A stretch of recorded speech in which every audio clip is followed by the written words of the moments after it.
على من لا نبي بعده أما بعد فأعوذ بالله من الشيطان الرجيم بسم الله الرحمن الرحيم قال الله تبارك وتعالى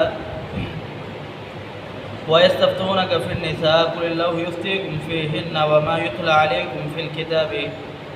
في اليتامى النساء التي لا تؤتوهن ما كتب لهن ويستفتونك في النساء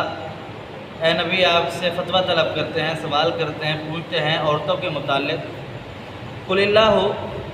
اب کہہ دیجئے کہ اللہ رب العالمین یفتیکم تمہیں فتویٰ دیتا ہے، تمہارے سوال کا جواب دیتا ہے فیہن عورتوں کے بارے میں۔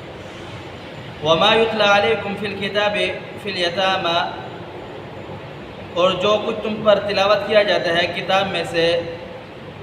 فی یتام النساء عورتوں کے بارے میں جو یتیم ہیں، اللتی وہ لا تؤتوہن جن کو تم نہیں دیتے، ما کتب لہن وہ چیزیں جو ان کے لیے مقرر کی گئی ہیں یا فرض کی گئی ہیں، وترغبوہن اور تم رغبت بھی رکھتے ہو ان تنکحوہن کہ تم ان سے نکاح کر لو، والمستضعفین اور کمزور من البلدان بچے، وان تقوموا اور تم قائم کرو لیلیتامی یتیموں کے لیے بالقسط انصاف، وما تفعلوا من خیر فإن اللہ کان بہ علیما اور جو تم بہترین کرتے ہو، خیر کرتے ہو، نیکی کرتے ہو، اللہ رب العالمین خوب علم رکھنے والا ہے، خوب جاننے والا ہے۔ جناب عائشہ رضی اللہ تعالیٰ عنہ بیان فرماتے کہ رسول اللہ صلی اللہ علیہ وسلم کی حدیث ہے،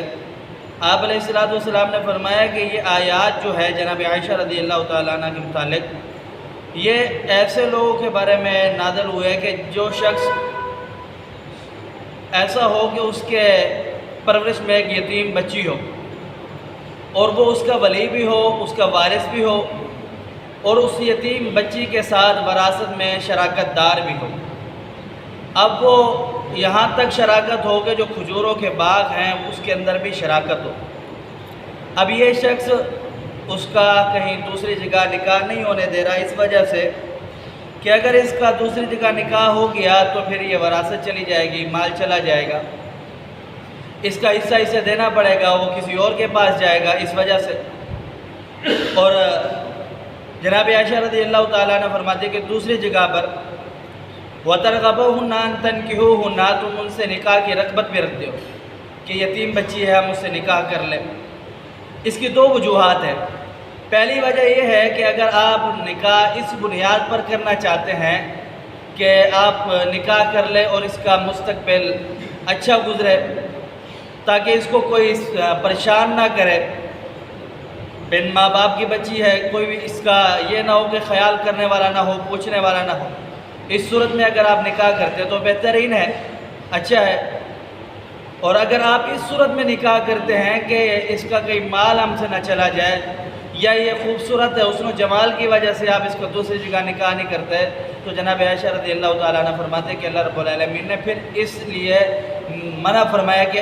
یہ جو اگر وجہ ہو تو پھر یتیم بچیوں سے آپ ان کا حق نہ مارو، ان کو ان کا حق دے دو۔ اللہ رب العالمین تمہیں ان چیزوں کے بارے میں منع کرتا ہے اور تمہیں عدل و انصاف کا حکم دیتا ہے۔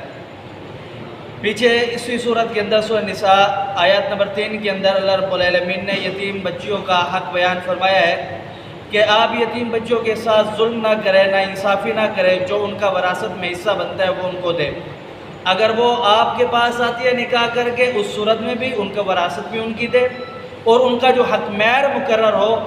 جو آپ کے خاندان کے اندر، جو اس کے خاندان کے اندر جیسے عورتوں کو حق مہر دیا جاتا ہے اسی طریقے کا حق مہر دو، نہ کہ اس کے اندر کمی کرو، اس کے ساتھ نا انصافی کرو۔ اور دوسرا جو اس کی وراثت ہے وہ آپ اس کو دو۔ اور اس وجہ سے آپ اپنے خاندان میں نکاح کرائیں یا اپنے ساتھ کریں یا پھر کسی بار میں کرائیں تو اس کا وراثت کا حصہ اسے دو۔ جناب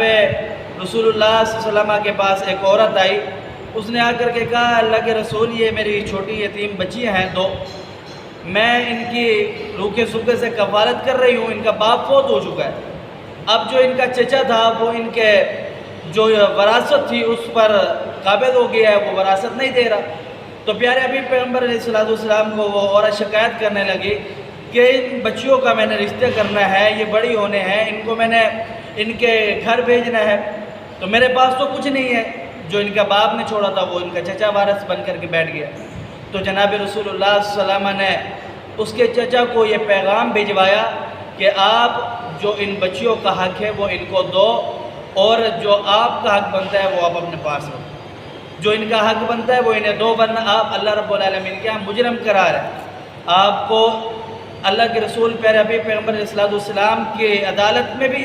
سزا ملے گی، اور اللہ رب العالمین آخرت کے اندر بھی آپ کو سزا دے گا۔ اس سے بہتر یہ ہے کہ آپ ان بچیوں کا حق ادا کر دو۔ تو اس آیات کے اندر اللہ رب العالمین نے مسلمانوں کو یہ تلقین کی ہے کہ جن کے ماں باپ فوت ہو جائیں وہ بچیاں، ان کے بارے میں اللہ رب العالمین سے ڈرو اور عدل و انصاف سے کام لو۔ اگر ان کی وراثت آپ کے پاس ہے تو جب ان کا نکاح کرو تو ان کو وراثت دے دو۔ اگر ان کا آپ اپنے ساتھ یا اپنے بچوں کے ساتھ نکاح کرانا چاہتے ہیں تو اللہ سے ڈرتے ہوئے، اگر محض یہ ہے کہ آپ ان کو